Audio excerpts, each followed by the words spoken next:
گھر کو اللہ کے حبیب علیہ السلام نے کتنی فضیلت عطا فرمائی ہے۔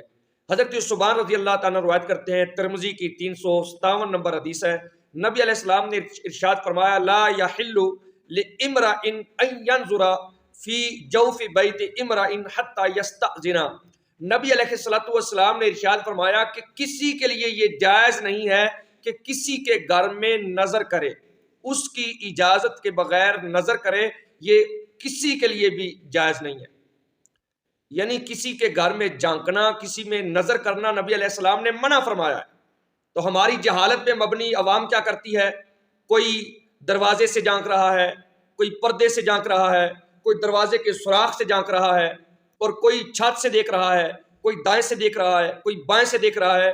تو نبی علیہ السلام نے ارشاد فرمایا کسی کے لیے بھی جائز نہیں ہے، چاہے وہ امیر کا گھر ہے، غریب کا گھر ہے، طاقتور کا ہے، کمزور کا ہے، گھر جس کا بھی ہے، اسلام میں اس کی پردہ داری کی اتنی اہمیت ہے کہ کسی کے لیے بغیر اجازت نظر کرنا جائز نہیں ہے، حلال نہیں ہے، حرام ہے، گناہ گاری ہے۔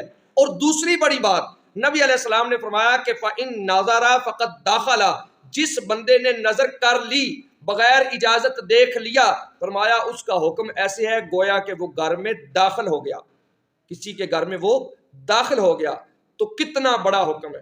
لہٰذا ہمارا اسلام پردہ داری اور اس پردے میں نظر کرنے سے منع کرتا ہے کہ اس پردے کو نہ توڑا جائے، پردے داری کا حکم دیتا ہے۔ لہٰذا تمام جہالت پہ مبنی کاموں کو ختم کرنا چاہیے، اسی میں ہماری عزت ہے، اسی میں ہماری حفاظت ہے، اور یہی ہماری بھلائی کے لیے بہتر ہے۔